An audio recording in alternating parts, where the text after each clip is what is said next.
जी ने कहा बड़ी अच्छी बात वो कही कि इसके पहले भी कई लड़कियां जाती रही हैं।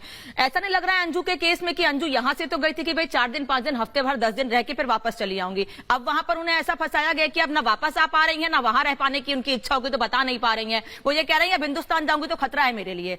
देखिए, जैसे सीमा आई थी अवैध तरीके से और उसका महिमा मंडन देखिए कितने दिनों से रेगुलर चलता रहा, और हम आपकी डिबेट में हमेशा कहते रहे कि उसको डिपोर्ट करना चाहिए, उसका समर्थन नहीं करना चाहिए, क्योंकि वो एक मुस्लिम थी, वो हिंदू बन गई थी। इस वजह से लोग जो है उनके साथ सहानुभूति रखने शुरू कर दी। उन्होंने सिंदूर लगाना शुरू कर दिया, मंगलसूत्र पहनना और हाथ जोड़ना, मतलब उन्होंने पूरी प्रिपेयर ऐसा लग रहा था, अपना ली। हाँ, तो उससे लग रहा था लोगों के दिल में जो सेंटिमेंट है वो उनको वो हार्ट करती थी, मतलब वो टच करती थी, और मतलब लगता था लोगों को कि भाई बहुत अच्छा हुआ, इसने बहुत अच्छा किया। अब पाकिस्तान हमेशा से आज से नहीं, हमेशा जब से हमारा देश आजाद हुआ हमारे खिलाफ वो साजिश करता रहता है, चाहे वो जंग से लेकर अब जो है उन्होंने अब नया ये शगुफा छोड़ दिया कि आप जो है हमारे यहाँ आ जाइए और हम जो है लीगल तरीके से आ जाइए चाहे अनलीगल तरीके से आ जाइए, हम तुम्हें अपना लेंगे।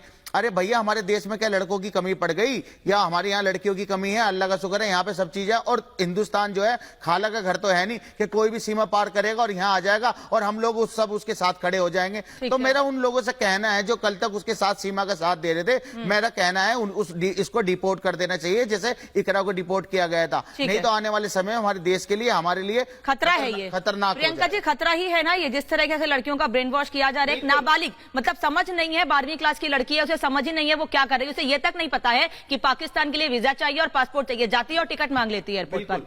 देखिए, बिल्कुल, और ये सिर्फ साजिश नहीं है, ये बहुत बड़ा गैंग है जो आपका ब्रेन वॉश करके किस तरह से लड़कियों को फंसाया जाए, और झूठ छल छलावा पहले से ही पाकिस्तान का सिर्फ यही मकसद रहा है। अक्सर से देखा गया है वो किस तरह से भारत को टारगेट कर रहा है, और अब तो ये कंफर्म हो गया है। आप ये देखिए, सीमा हैदर में आपने सचिन, आप सोचिए सचिन ना तो कभी कुछ बोलता है ना स्क्रीन के सामने कुछ कहता है, वो सिर्फ हमेशा चुप बैठे रहता है, बोलती है सिर्फ सीमा। और किस तरह से वेल प्लान तरीके से वो बोलती है, और अब किस तरह से चीजें सामने आ रही हैं। दूसरा, अंजू का केस ले लीजिए, एक लड़की यहां से जाती है, उसको वीजा इतनी जल्दी मिल जाता है। आप सोचिए, पाकिस्तान का वीजा उसको इतनी आसानी से मिल जाता है। वहां जाते ही पहले कहती है मैं वापस आ जाऊंगी, उसके बाद सब चीजें पलट जाती हैं। वहां जाकर के वेडिंग शूट हो रहा है, बुरखे में आ जाती है और वो कुछ भी नहीं बोल रही। मैं आपकी बात में एक चीज और जोड़ूंगी प्रियंका, जैसा आपने कहा ना कि सीमा के और सचिन के मामले में हमेशा सीमा बोलती है, सचिन नहीं बोलता है।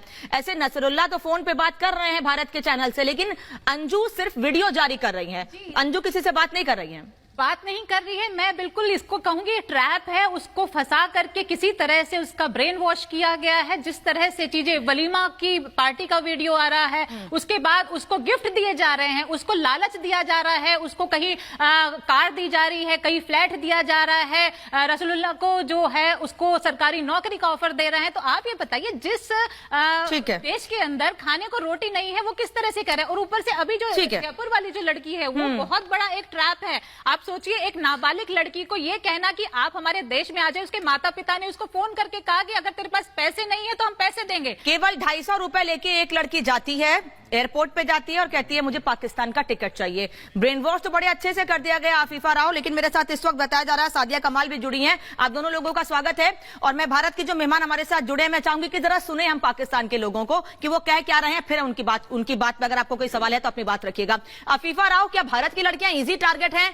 नाबालिग लड़कियां या दूसरी लड़कियां जिनका ब्रेन वॉश करके उनको पाकिस्तान बुलाने की कोशिश की जा रही है, मंशा क्या है आखिर पाकिस्तान की? देखिए, मैंने ये बात इससे पहले भी आपके कुछ प्रोग्राम्स में मैं पार्टिसिपेट कर चुकी हूँ, और मैंने ये बात तब भी की थी कि हम इस चीज को बहुत ज्यादा इशू बना लेते हैं। अगर कोई पाकिस्तान से इंडिया आता है और इंडिया से पाकिस्तान आता है, सबसे पहले तो उसका मीडिया ट्रायल शुरू हो जाता है आपके मीडिया पे। पाकिस्तान में इस तरह से नहीं होता। ये बात आपके अपने जो एनालिस्ट हैं जो मुझसे पहले भी बात करी थी, वो कि आप जो है जो सिक्योरिटी वाले हैं उनको अपना काम करने दें। जब तक तहकीक नहीं हो जाती, जब तक तहकीकात मुकम्मल नहीं हो जाती और कोई सॉलिड प्रूफ सामने नहीं आ जाता, तो मेरा नहीं ख्याल कि किसी भी इदारे का या किसी भी मुल्क के बदनाम करने को इस तरह से कोशिश की जाए। आप बड़े आराम से भी पाकिस्तान का और ISI का और कदम कौन सा नाम लगा देते हैं। हालांकि अगर अंजू यहाँ पर आई है तो पाकिस्तान में आपने देखा होगा उसका इस तरह से कोई मीडिया ट्रायल नहीं किया गया, उसे इस तरह के कोई फजूल क्वेश्चन नहीं किए गए, उसको एक घंटे की बिठा के जो है ना वो इसके साथ ट्रांसमिशन नहीं की जा रही। मैम, ये ISI का नाम कोई नया है और एक गढ़ा हुआ नाम है। आपको ISI का नाम नहीं पता है पाकिस्तान में रहते हुए? आपको नहीं पता है कि आईएसआई क्या है? आपने इतने हल्के में कहा कि पाकिस्तान को और आईएसआई का नाम लिया जाता है। मीडिया पे डिस्कस नहीं होता वो, जितना आप लोगों के लिए जो है वो सर का दर्द बना हुआ है, और आप लोगों के लिए आपको आईएसआई का नाम पता है या नहीं पता है?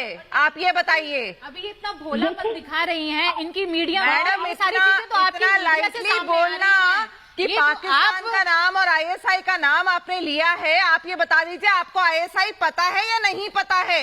मुझे तो ये भी पता चला है कि जब जर्नलिस्ट जो है टेलीविजन पे बैठ के डिबेट करते हैं हिंदुस्तान के किसी स्टूडियो के लिए, तो नीचे उनके घर के नीचे आईएसआई खड़ी होती है, और आप तो ऐसे मासूम बन रही हैं कि आपको पता ही नहीं है आईएसआई क्या है। सारे मासूम तो पाकिस्तान में ही भरे हैं, और ये एक बदला लेने की स्ट्रैटेजी है। ये हिंदू लड़के के साथ कैसे मुस्लिम लड़की आ गई, ये हिंदू मुस्लिम का एंगल भी है, जिसके लिए अंजू को हम तक इस तरह की रिस्ट्रिक्शन हो तो मैं कभी भी अफीफा राव, सुनिए अफीफा जी, हम इसे ऐसे क्यों ना माने? बड़ी शांति से आपसे सवाल पूछ रही हूँ, बड़ी शांति से आपसे सवाल पूछ रही हूँ। जो सिन्हा सर ने अभी कहा और टीना शर्मा भी पूछ रही हैं, हम इसे क्यों ना माने कि आप कह रही हैं? अच्छा, अपनी बात कहिए टीना तो जी। मैं आपको इंटरनेट के डॉक्यूमेंट्स में, ऑथेंटिक डॉक्यूमेंट्स में, पाकिस्तान के डॉक्यूमेंट्स में अभी दिखाती हूँ कि आईएसआई ठीक क्या है है। टीना जी, ठीक है।